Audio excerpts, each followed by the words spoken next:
ओम नमो भगवते वासुदेवाय। ओम नमो भगवते वासुदेवाय। ओम नमो भगवते वासुदेवाय। ओम नमो भगवते वासुदेवाय। ओम नमो भगवते वासुदेवाय। ओम नमो भगवते वासुदेवाय। नारायणं नमस्कृत्य नारायणं नमस्कृतं नरं चैव नरोत्तमं नरं चैव नरोत्तमं देवीं सरस्वतीं व्यासं देवीं सरस्वतीं व्यासं ततो जयमुदीरये। ततो जयमुदीरये। नष्टप्रायेषु अभद्रेषु नष्टप्रायेषु भद्रेषु नित्यं भागवत सेवया नित्यं भागवत सेवया भगवति उत्तम श्लोके भगवती उदं श्लोके भक्तिर्भवति नैष्ठिकी। भक्तिर्भवति नैष्ठिकी। ग्रंथराज में स्वागत की जय। स्कंद 4 अध्याय 6 श्लोक संख्या 38। रक्त रक्त लाल लाल कंठ कंठ गर्दन गर्दन खग अनीक खगमणिक अनेक पक्षियों की अनेक पक्षियों की स्वर स्वर मीठी बोली से मीठी बोली से मंडित मंडित सुशोभित सुशोभित षटपदम षटपदम हौरे कलहंसकुल कलहंसकुल हंसों के झुंडों का हंसों के झुंडों का प्रेष्ठं प्रेष्ठम अत्यंत प्रिय अत्यंत प्रिय खरदंड खरदंड कमल पुष्प कमल पुष्प जल आशयम जल आशयम शीत सरोवर जी सरोवर रक्त कंठ खगानीकस रक्तकंठ खगानीकस वरमंडित षटपदम स्वयमनिल षट्पदम कलहंस कुल प्रेष्ठं कलहंस कुलप्रेष्ठम खरदंड जलाशयम। खरदंड जलाशयम। उस नैसर्गिक वन में अनेक पक्षी थे जिनकी गर्दन लाल रंग की थी और उनका कलरव हौरों के गुंजार से मिल रहा था। वहाँ के सरोवर शब्द करते हंसों के समूहों तथा लंबे नाल वाले कमल पुष्पों से सुशोभित थे।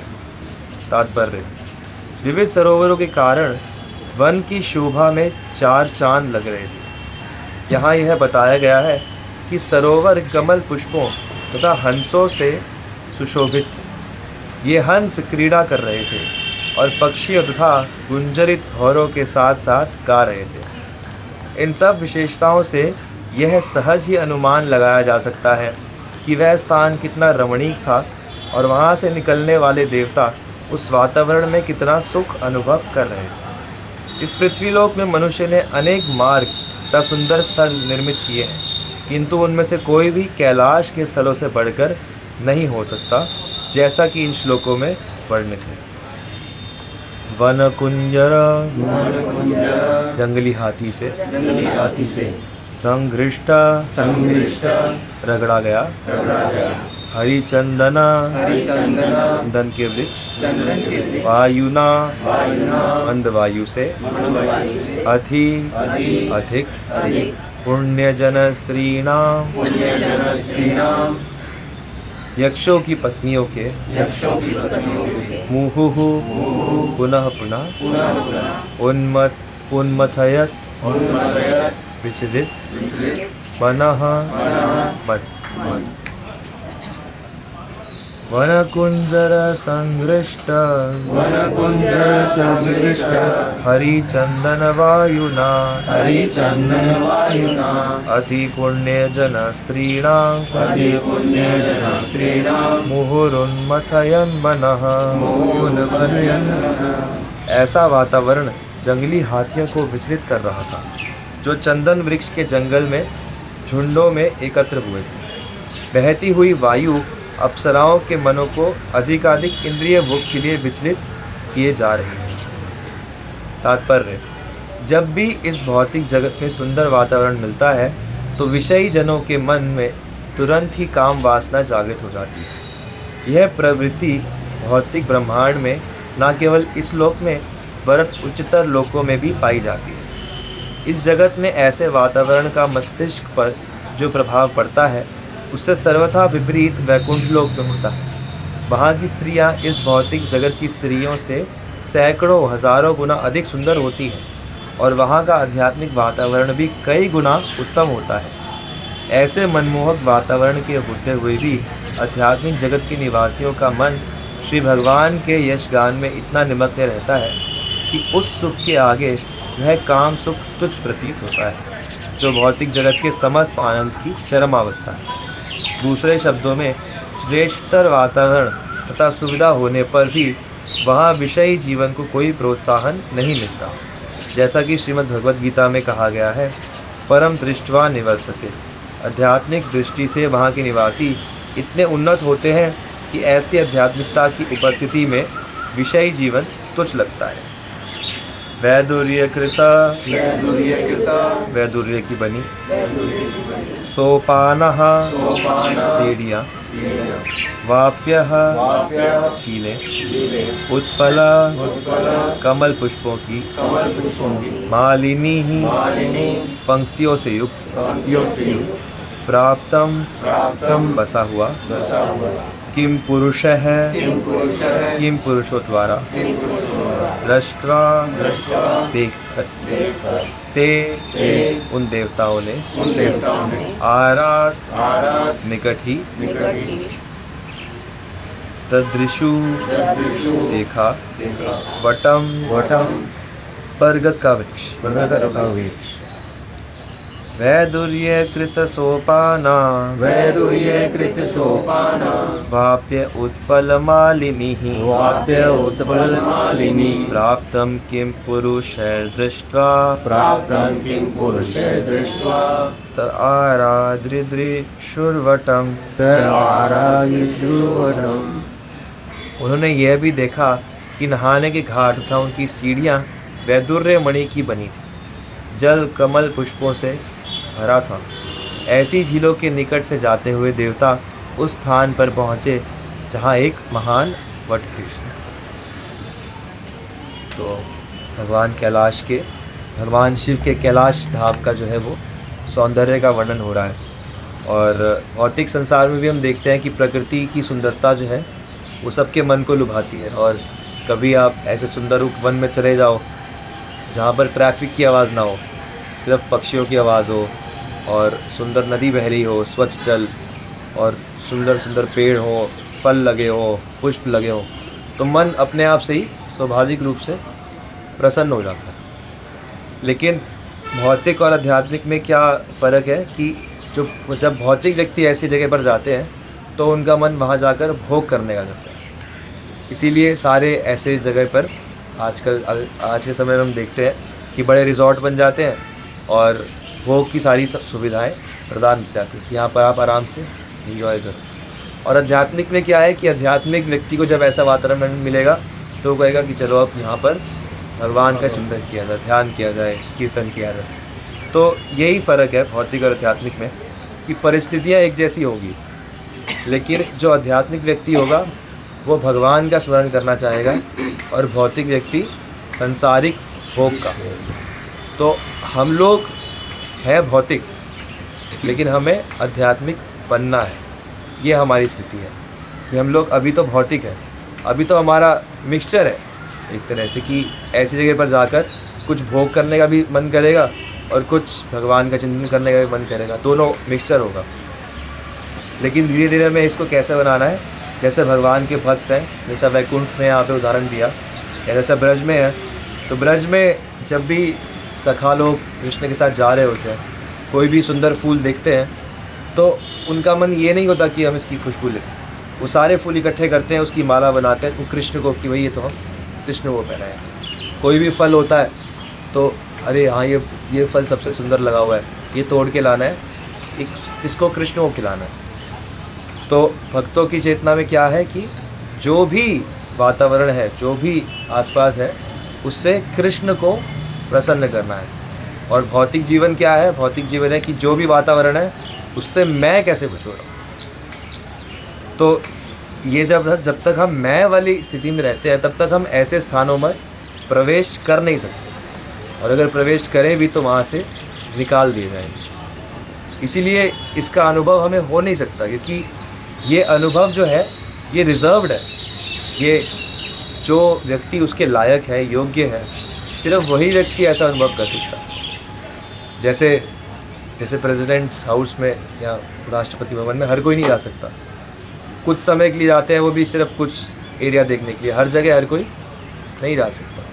तो इसी तरह से भगवान का ये जो धाम का ये जो दिव्य स्वरूप है, जब हम लोग भगवान के धाम में जाते हैं तो हम लोग उसका भौतिक स्वरूप देखते हैं इन आँखों से, और भौतिक स्वरूप देखने के कारण कई बार हमें लगता है अरे यार ये तो अच्छा नहीं है, यहाँ पे तो ये गंदगी है, यहाँ पे ये ऐसा है, यहाँ पे ये वैसा है। लेकिन वो आध्यात्मिक स्वरूप जो है वो उस व्यक्ति के सामने प्रकट होता है जो योग्य होता है। तो वो योग्यता को प्राप्त करने के लिए ही ये जीवन में मिला है कि हम अपने मन को ऐसा बनाएं कि ये आध्यात्मिकता हमारे सामने प्रकट हो। और ये इसकी विशेषता क्या है कि ये प्रकट होती है जब व्यक्ति मेहनत करते करते, प्रयास करते करते, साधना करते करते अपने मन को इतना दृढ़ कर लेता है, तो फिर उसके सामने धाम का असली स्वरूप है, भगवान का असली स्वरूप जो है वो प्रकट होता है। और ऐसे स्वरूप जो है जैसे यहाँ पर वर्णन हो रहा है, तो इसकी हम लोग कल्पना कर सकते हैं कि हाँ, ब्रज में भी जैसे भगवान गोवर्धन में जाते हैं तो ऐसे ही है, बिल्कुल सुंदर सुंदर पहाड़ है, सुंदर वृक्ष है, उपवन है, झरने हैं, कमल पुष्प हैं। तो ऐसे वातावरण में जाके मतलब आनंद ही आनंद है। तो हम लोग क्यों इस भौतिक संसार में रहना चाहते हैं, क्यों उस आनंद को नहीं लेना चाहते? तो उस आनंद को लेने के लिए, उस आनंद लेने के योग्य हमें अपने आप को बनाना है। तो यही जो है भागवतम का देश है। भागवतम की ये बात। देवता और यक्ष में क्या डिफरेंस? देवता और यक्ष में क्या डिफरेंस है? तो जैसे अलग अलग योनियाँ है ना, जैसे बंदर और चिंपैंजी है, तो दोनों बंदर हैं लेकिन दोनों में कुछ कुछ भिन्नताएं हैं। ऐसे ही ये जो देवता और यक्ष है, तो देवता जो है वो विशेष रूप से स्वर्ग लोक के निवासी हैं, जो कि जिनका शरीर सात्विक है। ऐसी ही एक और योनि है जिनको यक्ष कहते हैं, जो राक्षसों के भाई हैं। जैसे पृथ्वी पर ये पृथ्वी लोक है, पृथ्वी लोक से ऊपर भूवर लोक होता है। भूवर लोक में ज़्यादातर यक्ष और राक्षस रहते हैं। फिर उससे ऊपर स्वर्ग लोक होता है जहाँ पर देवता रहते हैं। तो ये जो देवता होते हैं ये प्रकृति के अलग अलग जो विभाग होते हैं उनका नियंत्रण करते हैं। जैसे इंद्रदेव वर्षा का नियंत्रण कर रहे हैं, या जो वायुदेव है वो वायु का, वरुण देव जल का। और दूसरा कि ये स्वभाव से जो देवता होते हैं ना, ये सात्विक होते हैं और भक्त होते हैं। हालांकि ये भोग में लगे रहते हैं स्वर्ग में अप्सराओं के साथ, लेकिन इनके अंदर एक सात्विक भगवत परायण होने की जो भावना है वो निहित रहती है। इसके विपरीत जो यक्ष होते हैं उनके में ज़्यादातर देखा जाता है कि यक्ष जो होते हैं वो पुण्यशाली तो होते हैं, भक्त होते हैं, लेकिन उनके अंदर रजोगुण और तमोगुण ज़्यादा होता है कंपैरेटिव। तो ये फ़र्क है।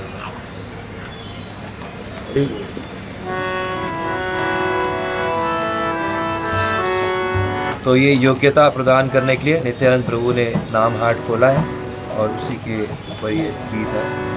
बड़ा सुख खबर गाए, बड़ा सुख खबर गाए, बड़ा सुख खबर गाए, बड़ा सुख खबर गाए, बड़ा सुख खबर गाए, बड़ा सुख खबर गाए, बड़ा सुख खबर गाए, बड़ा सुख खबर गाए,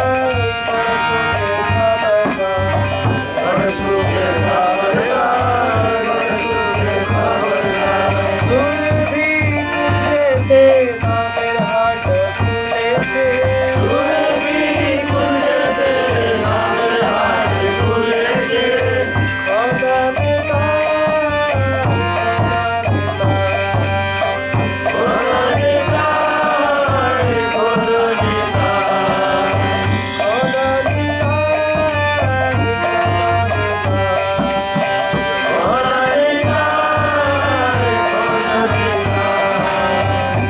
मौजर तो था, बड़ा मौजर तो था, बड़ा मौजर तो था, बड़ा मौजर तो था,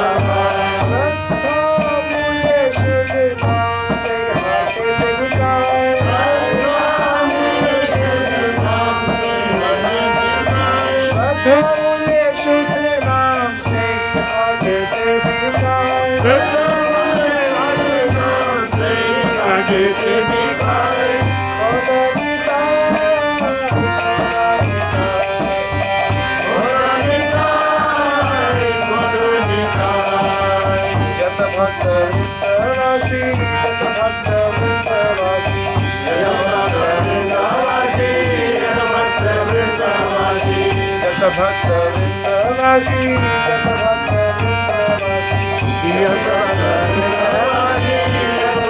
वृंदवासी अधिकारे देखे नाम काशी अधिकारे देखे नाम काशी अधिकारे देखे नाम काशी अधिकारे देखे नाम काशी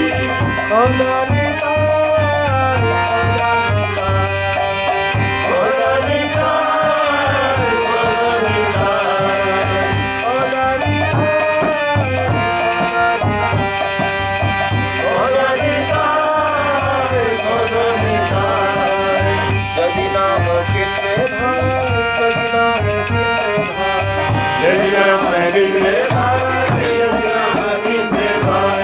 जदि राम किन्ने भाई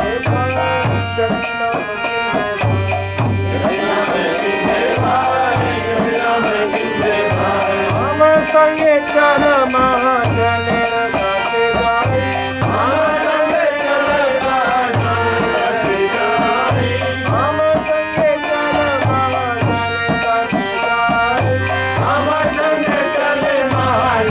काछे जाई तुम किन्ने कृष्ण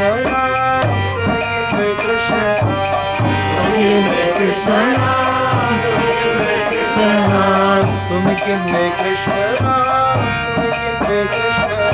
तुम किन्ने कृष्ण कस्तूरी लाई रानी पूर्ण होवे गाना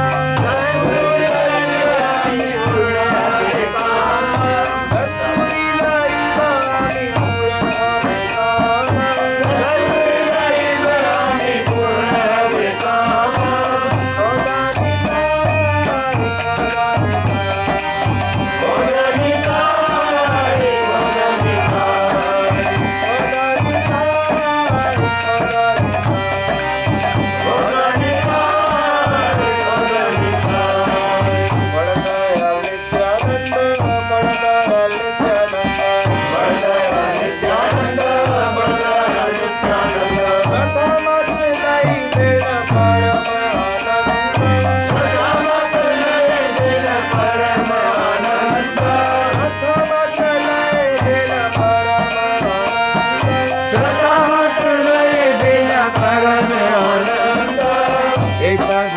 से चल से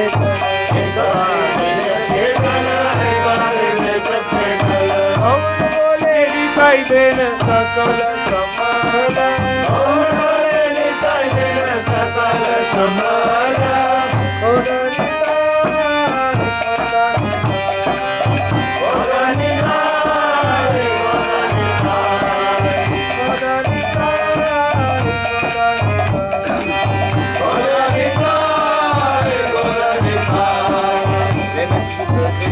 शिक्षा देन शुद्ध कृष्ण शिक्षा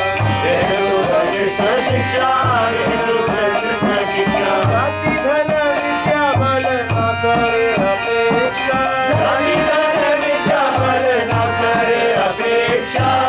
अमनि छाड़े माया जाल अमनि छाड़े माया जाल इहे खाके आने खाके ना खाके जंजाल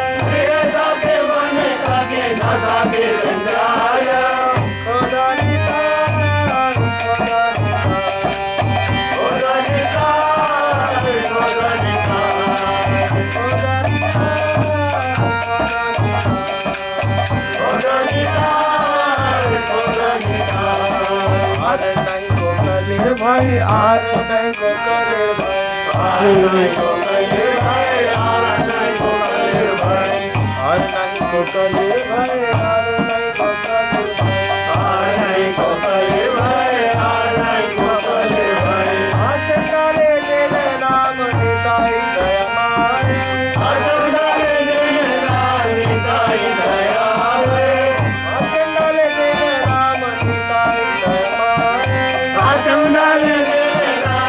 कीताय दया है भक्ति विनोदेना कीताय भक्ति